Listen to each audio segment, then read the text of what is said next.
Hello students, आज समाजशास्त्र विषय में आप लोगों का यह पहला लेक्चर है।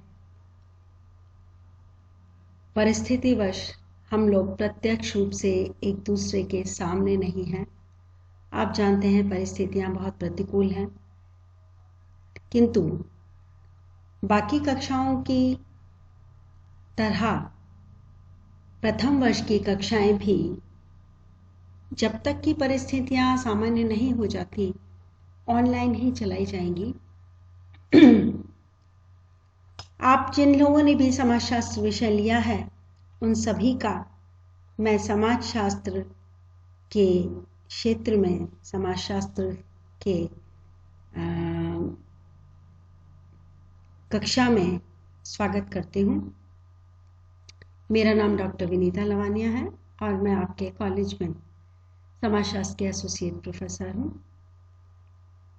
मैंने आपको सिलेबस नोट कराया था, आपको भेजा था फॉर्म, पीडीएफ फॉर्म में, लेकिन क्योंकि वो इंग्लिश में है और आप लोग अधिकांश छात्राएं हिंदी मीडियम से हैं, तो मैं उसको हिंदी में भी आपको देकर और उसको कुछ एक्सप्लेन करना चाहती हूँ ताकि आप समझ सकें कि समाजशास्त्र के अंतर्गत हम क्या क्या पढ़ते हैं। पहला प्रश्न पत्र है समाजशास्त्र का परिचय, इंट्रोडक्शन टू सोशियोलॉजी। पहले प्रश्न पत्र में हम 5 यूनिट्स के अंदर पढ़ाई करेंगे। 5 यूनिट में पूरे इस पेपर को बांटा गया है। पहली जो यूनिट है इकाई अ। इकाई अ में समाजशास्त्र और समाजशास्त्रीय परिप्रेक्ष्य के बारे में बात करेंगे। बच्चों, समाजशास्त्र क्या है? समाज का विज्ञान, शास्त्र का मतलब है विज्ञान, समाज आप हम जानते हैं और भी हम जानेंगे। समाजशास्त्र क्या है, क्या उसका अर्थ है, क्या उसकी परिभाषाएं हैं और उस समाजशास्त्र के अंतर्गत हमें क्या पढ़ना होगा, यानी कि उसकी विषय वस्तु क्या है, यह हम इस इकाई में देखेंगे। साथ ही समाजशास्त्रीय परिप्रेक्ष्य, दृष्टिकोण, पर्सपेक्टिव। हम जब समाजशास्त्र के बारे में पढ़ते हैं, समाजशास्त्रीय दृष्टिकोण हो जाता है, समाजशास्त्रीय परिप्रेक्ष्य हो जाता है। तो क्या होता है समाजशास्त्रीय परिप्रेक्ष्य, इसके बारे में भी हम इस यूनिट में पढ़ेंगे। इसके साथ ही आप समाजशास्त्र के अलावा अन्य कई सामाजिक विज्ञानों के बारे में जानते हैं, जैसे कि राजनीति शास्त्र, इतिहास, अर्थशास्त्र, मनोविज्ञान। ये सामाजिक विज्ञान है और इनका समाजशास्त्र से क्या संबंध है। समाजशास्त्र और अन्य सामाजिक विज्ञानों में क्या समानताएं हैं और क्या विभिन्नताएं हैं, यानी कि समाजशास्त्र अन्य सामाजिक विज्ञानों से किस प्रकार अलग है और किस प्रकार उनके समान है, यह भी हम इसी यूनिट में पढ़ेंगे। इसके बाद हम समाजशास्त्रीय पद्धतियों के बारे में पढ़ेंगे। 2 प्रकार की पद्धतियों के बारे में हम विस्तार से पढ़ेंगे, ऐतिहासिक पद्धतियां और प्रकार्यात्मक पद्धतियां, जिसको हम इंग्लिश में कह सकते हैं हिस्टोरिकल और फंक्शनल। इसके बारे में भी हम इस इकाई के अंतर्गत पढ़ेंगे। उसके बाद इकाई ब, यूनिट बी, जिसमें हम समाजशास्त्र की मूल अवधारणाओं पर प्रकाश डालेंगे, पढ़ेंगे, समझेंगे। वो मूल अवधारणाएं इस यूनिट में जो आई हैं वो हैं समाज। समाज किसे कहते हैं, समाज की क्या परिभाषा है, समाज की क्या विशेषताएं हैं, किसे समाज कहा जा सकता है, इसके बारे में हम विस्तार से देखेंगे। इसके बाद समुदाय। समुदाय क्या होता है, कम्युनिटी क्या होती है। समुदाय के बारे में आप बहुत अच्छी तरह से जानते हैं, लेकिन जब सामाजिक दृष्टिकोण से देखते हैं तो आपका परिप्रेक्ष्य थोड़ा सा भिन्न हो जाता है। फिर हम देखेंगे संस्था। संस्था यानी कि इंस्टीट्यूशन। संस्था किसे कहते हैं और एसोसिएशन, समिति किसे कहते हैं, इसके बारे में हम विस्तार से पढ़ेंगे। इसी यूनिट में, इसी इकाई में संस्कृति के बारे में भी आपको पढ़ाया जाएगा। संस्कृति क्या है, मैं आपको बता देना चाहती हूँ। समाजशास्त्र आप लोगों के लिए विषय जरूर नया हो सकता है, लेकिन समाजशास्त्र में जो कुछ आपको पढ़ाया जाएगा उसके बारे में काफी कुछ आप लोग पहले से जानते हैं। आप जानते हैं समाज क्या होता है, आप जानते हैं संस्था क्या होती है, आप ये भी जानते हैं कि संस्कृति क्या होती है। किंतु जब आप समाजशास्त्र के साथ, समाजशास्त्र के अंतर्गत इनको पढ़ते हैं तो आपका नजरिया बदलता है, आपका दृष्टिकोण भिन्न हो जाता है, आपका परिप्रेक्ष्य समाजशास्त्रीय हो जाता है। तो इसलिए हमें इन सभी अवधारणाओं को पढ़ेंगे, समाजशास्त्र के दृष्टिकोण से हमें इनको पढ़ना है। तो इस प्रकार से 2 यूनिट में आपको ये सब पढ़ाया जाएगा। इसके बाद तीसरी यूनिट है इकाई स।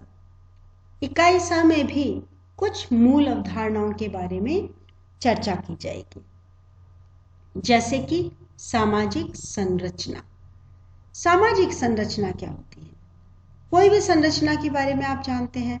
संरचना मतलब स्ट्रक्चर।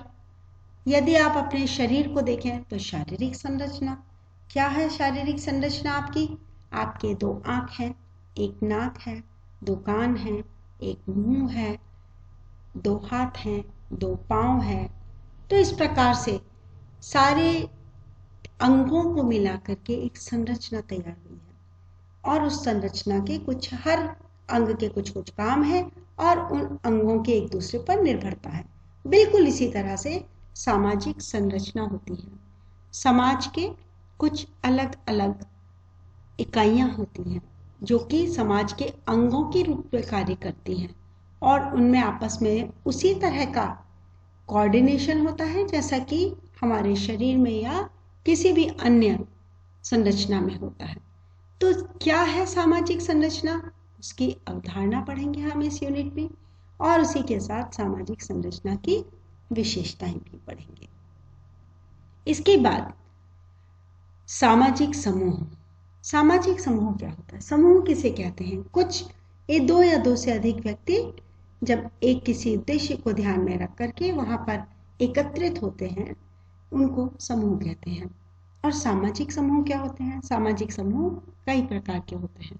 तो सामाजिक समूह की अवधारणा, उसका अर्थ, उसकी विशेषताएं, उसकी परिभाषाएं और सामाजिक समूह के प्रकार, ये हम इस यूनिट के अंतर्गत पढ़ेंगे। इसके साथ ही इसी इकाई में पढ़ेंगे हम परिस्थिति एवं भूमिका। परिस्थिति का अर्थ है स्टेटस। एक व्यक्ति या आप स्वयं किसी भी एक इकाई को लें, एक व्यक्ति को लें,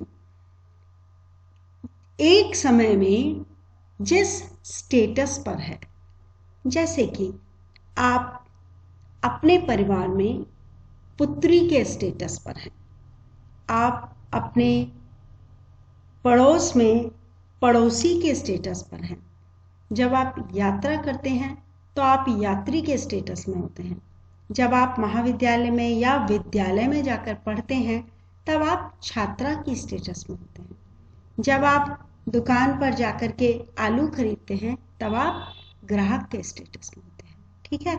तो इस तरह से एक व्यक्ति अलग अलग समय में अलग अलग स्टेटस पर रहता है। कभी कभी एक ही साथ 2 स्टेटस पर रहता है। आप ग्राहक भी हो सकते हैं, आप पुत्री भी हैं उसी समय, आप छात्रा भी हैं किसी महाविद्यालय की। अब उन सभी स्टेटस पर रहते हुए उसकी अलग अलग भूमिका होती है। एक छात्रा होने के नाते उसकी भूमिका छात्रा की हो गई, एक ग्राहक होने के नाते उसकी भूमिका ग्राहक के अनुसार हो गई। तो एक परिस्थिति पर रहते हुए एक व्यक्ति को किस प्रकार की भूमिका निभानी होती है, इसके बारे में हम पढ़ेंगे। अवधारणा पढ़ेंगे, परिस्थिति की अवधारणा और भूमिका की अवधारणा। साथ ही इसके प्रकार भी हम पढ़ेंगे। प्रकार कैसे? परिस्थिति कितने प्रकार की होती है, किस तरीके से एक व्यक्ति परिस्थिति पर आ सकता है। जैसे आपने पुत्री बनने के लिए स्वयं कोई भी प्रयास नहीं किया, लेकिन आपने इस महाविद्यालय की छात्रा बनने के लिए प्रयास किया।